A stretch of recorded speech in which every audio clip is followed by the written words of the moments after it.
Family Law in the USA 2026. What's new this year for parents and kids? The year 2026 brings significant changes to family law across America, affecting millions of parents and children in ways that touch everything from child support calculations to custody arrangements. If you're navigating divorce, custody matters, or child support this year, understanding these new developments could make a real difference in your family's financial future and your rights as a parent. As we step into 2026, family law is experiencing one of its most significant periods of transformation in decades. States across the country have been updating their child support formulas, modernizing custody guidelines, and even Congress has been considering new legislation that could reshape how we think about parental obligations from the very beginning of pregnancy. One of the most talked about developments at the federal level is the proposed Unborn Child Support Act, which has been reintroduced in Congress in early 2025. This legislation would allow pregnant women to receive child support payments during their pregnancy, not just after the child is born. As of now, this remains proposed legislation that has not yet been enacted into law, but it represents a significant shift in how our legal system might approach child support in the future. At the state level, several states have implemented major child support reforms that are already in effect or taking effect in January 2026. These changes are particularly important because they affect how much money changes hands between parents every month, which in turn impacts the standard of living for millions of children across the country. Let me walk you through some of the most significant state-level changes that parents need to know about this year. Washington State has made substantial changes to its child support laws through engrossed House Bill 1014, with the new provisions becoming effective on January 1st of this year. The most significant change is the expansion of the child support economic table to cover families with combined monthly incomes up to $50,000, a dramatic increase from the previous cap of $12,000 per month. This means that higher-earning families now have clear guidelines instead of relying on judicial discretion or negotiation to determine support amounts.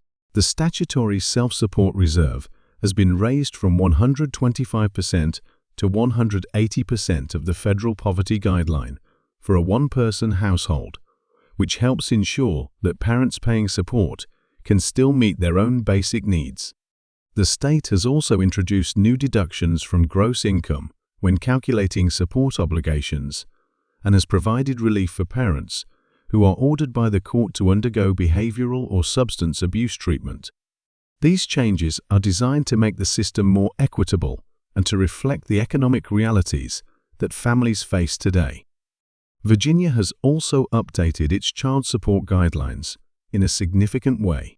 The state has expanded its child support guidelines schedule to cover combined gross monthly incomes up to $42,500, and the guidelines themselves have increased across the board.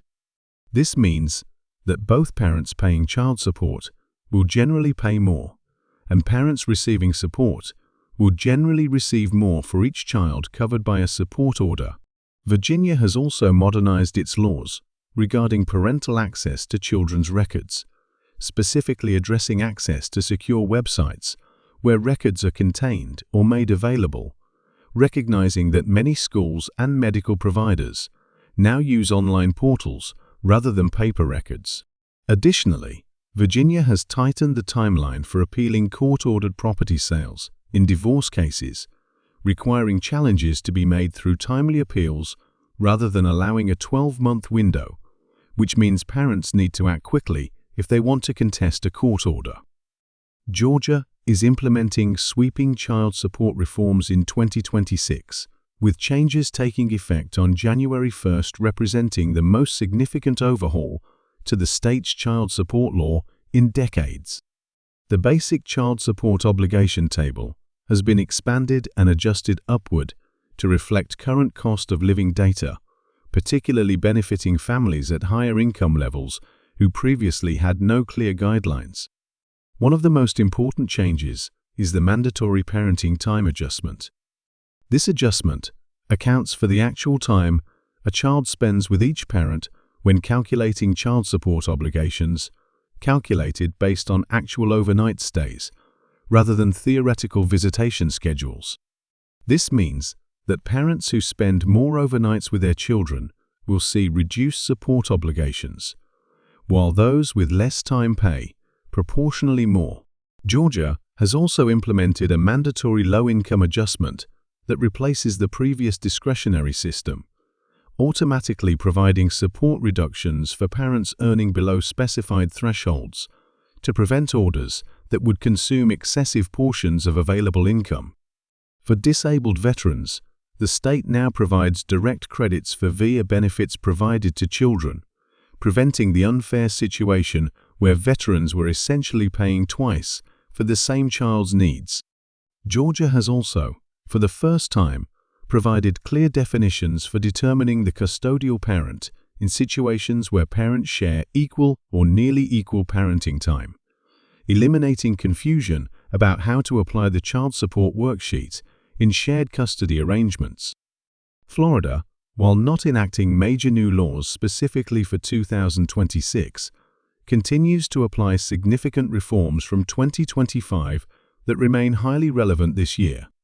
The state has refined its child support guidelines to limit deviations from the guideline amount, unless specific written findings justify the variation, requiring judges to provide clear explanations when they order support amounts that are more than 5% above or below guideline figures. Florida courts continue to emphasize shared parental responsibility and are applying these principles more consistently in 2026, with greater use of alternative dispute resolution methods like mediation before resorting to trial.